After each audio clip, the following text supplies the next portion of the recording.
I've seen a lot of photography done on YouTube, and I'm sure all of you have too, or you wouldn't be watching this one on photography. And the images that these guys come out with are amazing. I've been following this one guy, I believe he's from England, fantastic photographer. He's got some great ideas. But he's got a huge studio, and he's got lots of expensive equipment, strobes and all kinds of C-stands. And he's got a lot of good stuff. Well, I don't have anything like that. I'm just a really, really amateur photographer. So I'm trying in this video to duplicate some of the stuff he did with the equipment I have. And you can do it too. In fact, instead of this fancy table, I got a card table. That's pretty cheap. And instead of a real fancy backdrop where you can hang black cloth or gray cloth or whatever the color might be, I got a clothes hanger from Walmart, and it opens up and spreads out, and I can hang my backdrop on that thing. Works out pretty good. And then I don't have strobes. I got a speed light though, and mine happens to be a Godox V with a trigger on the camera, so I can control the amount of light coming out. And I can put some filters on there, you know, like orange filters and yellow filters, stuff like that. So I try all that stuff just to see what I can get. And sometimes it works out, sometimes it doesn't. But in this video, I'm going to show you a couple of things I tried. I'm going to try some smoke. I've always wanted to do smoke, never was able to capture smoke. And an optical illusion that I really liked. So let's see how I go. And if the pictures turn out, you'll see them. If they don't turn out, you won't see them, and you probably won't see this video either. But the thing is, there's a lot of people out there like me that just don't have this kind of equipment. You can still get great photographs, and you can still experiment with all kinds of things like I have, and you get some nice images. So here we go. This is our living room, just an ordinary living room. But I'm going to change it into my studio. I'll put in a card table. I'll put in that cheap Walmart clothes rack that'll hold the backdrop. I'll add a flash, my camera, and we'll do some photos. You can do this too in your very own living room. This is the Walmart clothes hanger. An old card table that we've probably had for 35 years. I'm going to use a black poster board and hang a black cloth on this high dollar backdrop rack. The first photograph I'm going to take will be some roses in actually this is a wine cuvette. We'll call it a jar. I put some red dye in the water. I'll wet down the rose a little bit. Always good to keep a rag around. Bring in the camera next. The camera that I'll be using is a Nikon Z6 II.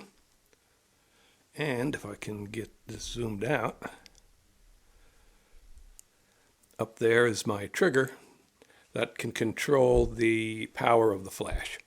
This is what it looks like through the camera, but it'll look a whole lot different when I take the shot. So what I ended up doing is I move the flash over there so it's directed toward this part. And I put this white card up like this to bounce some of that flash back onto the flower, and I think it looks pretty good. In fact, it looks really good.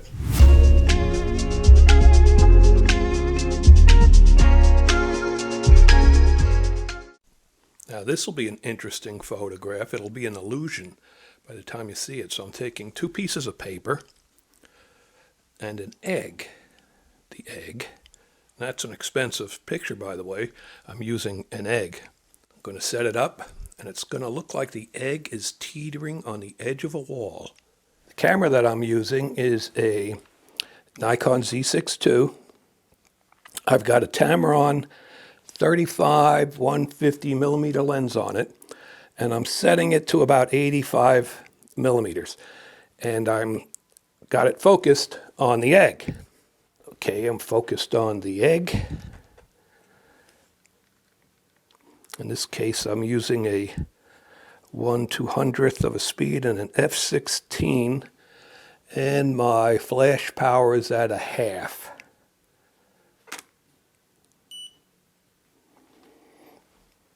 That looks pretty good.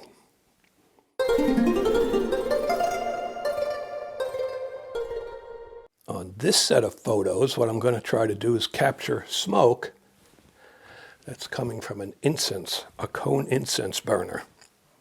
I've got a black backdrop, I got the flash pointed toward the smoke, and I got my camera pointed toward the smoke too. So that's looking through the camera, smoke coming up from the incense, but the lights are on. So once I turn off the lights, it'll be dark, and hopefully we just get the flash bouncing off the smoke.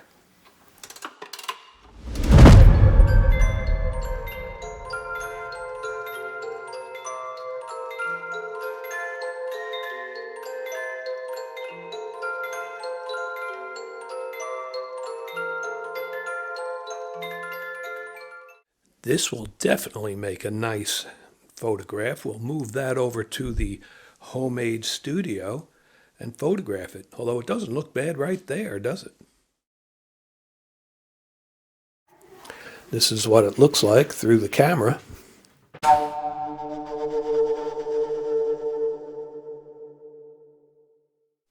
Now I'll take a picture of this Paperwhite. My settings I used was the high flash sync speed for the Nikon Z, which is a 1/200th, and I had it at an f/8 with an ISO of 100. Came out good.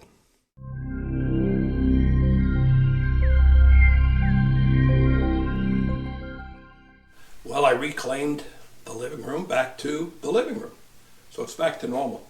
If you guys should be doing this stuff, it's really worth it to buy this card. It's white on one side, black on the other.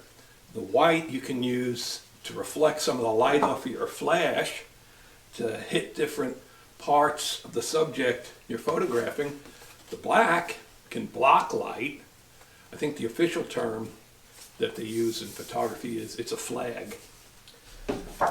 Another cheap thing are these poster board kind of things.